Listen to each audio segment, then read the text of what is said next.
আসসালামু আলাইকুম। আজকে বাংলাদেশের নাটোর জেলার একটি অন্যতম ইউনিয়ন যেটি হচ্ছে নাটোর জেলার ৪ নং পিপরুল ইউনিয়ন নামে পরিচিত। এখানে চলে আসলাম জমিদারের জমিদার বাড়ির একটি বাগান। এটি তৎকালীন সময়ে পাকিস্তান পিরিয়ডে এই গাছগুলো বপন করা হয়েছে এবং তিনি সেই তৎকালীন সময়ে এই গাছগুলো বপন করেছিলেন এবং এখান থেকেই এই গাছগুলো এখনো পর্যন্ত দাঁড়িয়ে আছে। আপনারা দেখতে পাচ্ছেন এটি প্রায় ১০ বিঘার উপরে এই বাগানটি, কম বেশি হতে পারে, আই নো আইডিয়া। তবে আমার কাছে ধারণা করা হচ্ছে এরকম। ঠিক ওই একদম পুরা ২ টি রাস্তা সীমানা ঘেঁষে এই বাগানটি করা হয়েছে। এই বাগানটি আসলে অনেক প্রাচীন কালের এই গাছ। গাছগুলো লাগানো হয়েছে তৎকালীন সময়ে রাজাদের, মোগল সম্রাটদের আমলের এই গাছগুলো দেখতে পাচ্ছেন আপনারা। ঐতিহ্যবাহী এই বাগানটি এখনো বাংলার বুকে দাঁড়িয়ে আছে এবং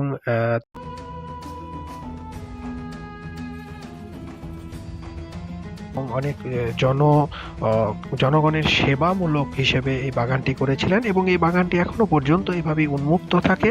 চারদিকে কোনো ঘেরাও দেওয়া হয়নি। অনেকেই ঘেরাও দেওয়ার চিন্তা করেছিলেন, কিন্তু চেয়ারম্যান সাহেব বলেছেন না, এটি মানুষের জন্য করা হয়েছে। এই বাগানের আম, ফল সহ সকল কিছুই গ্রামের মানুষ ভোগ করে, যা এখনো পর্যন্ত এই ঐতিহ্য টিকে আছে।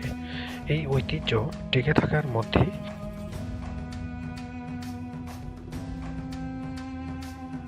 তাদের এই ব্রড মাইন্ড এখনো পর্যন্ত তাদের সন্তানদের মধ্যেও আছে। এই চেয়ারম্যানের নাম হয়েছে, আমরা সবাই চিনি এক নামে, করিম চেয়ারম্যান। করিম চেয়ারম্যানের এই বাগানটি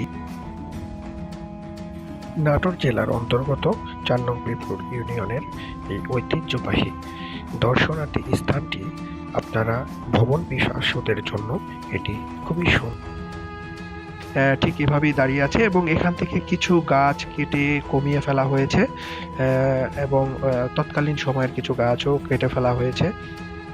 তবে এটি বিশাল বড় একটি বাগান, যা আসলেই খুবই সুন্দর। প্রাচীন যুগের সেই তৎকালীন সময়ে যে আপনারা দেখতে পাচ্ছেন ফাঁকা ফাঁকা করে ফেলা হয়েছে, যে গাছগুলো কেটে ফেলা হয়েছে, যে এখানে যে গর্তটা দেখতে পাচ্ছেন এখানে একটি গাছ ছিল, কিন্তু এটি কেটে কমে ফেলা হয়েছে। কিন্তু এই বাগানের আম এই গ্রামবাসী সবাই খেতে পারে। উন্মুক্ত করে দেওয়া আছে এটি, কোনো দিকে বেড়া বা প্রাচীর দেওয়া নাই। এটি যেকোনো সময় আপনি নাটোর জেলা থেকে, নাটোর একদম সদর সাইবানি মোড় থেকে অটো ভাড়া ২০ টাকা নেয়।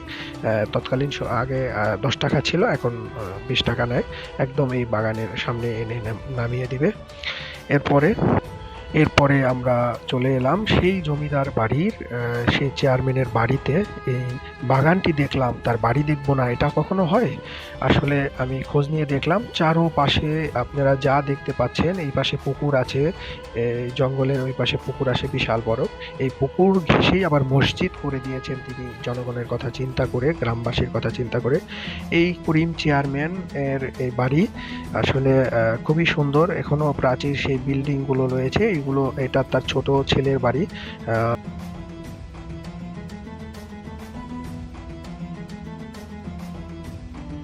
কিন্তু এটি তার কাচারি ঘর ছিল এখানে, ঠিক আছে। আমরা দেখতে পাবো তার পুরাতন এখনো সেই প্রাচীর, সেই বাড়িটি এখনো দাঁড়িয়ে আছে, যেখান থেকে তিনি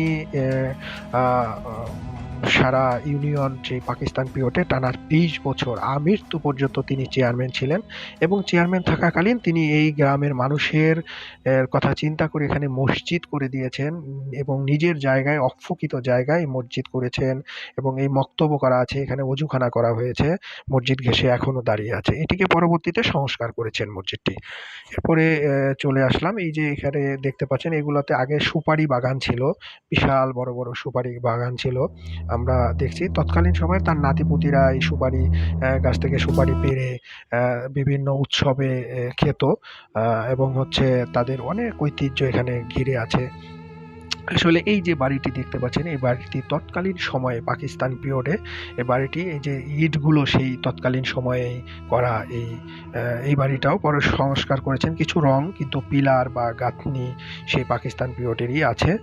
হয়তো কিছু সংস্কার করেছেন, কিন্তু এই বাড়িটি এখনো পর্যন্ত এইভাবেই রয়েছে এবং তৎকালীন সময়ের বাড়িটি। খুবই সুন্দর ডিজাইন করে করা হয়েছিল।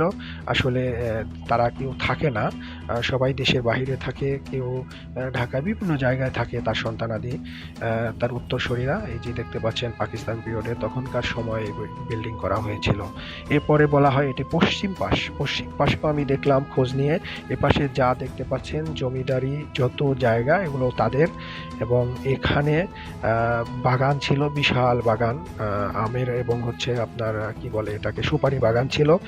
এই সুপারি বাগানে তার নাতিপুতিরা সুপারি পেড়ে তেবাড়িয়ার, নাটোরের তেবাড়িয়া হাটে বিক্রি করে সাইবানি হলে সিনেমা দেখতো, এবং সেনবাগ মাদ্রাসায় জালসা হতো, সেই জালসায় বা উৎসবে তার নাতিপুতিরা এগুলো বিক্রি করতো। এখন তার নাতিপুতিরাও বিভিন্ন জায়গায়, কেউ ইঞ্জিনিয়ার, কেউ ডক্টর, কেউ পড়াশোনা করছে, এবং তার 5 সন্তান, ছেলে আর 3টি মেয়ে।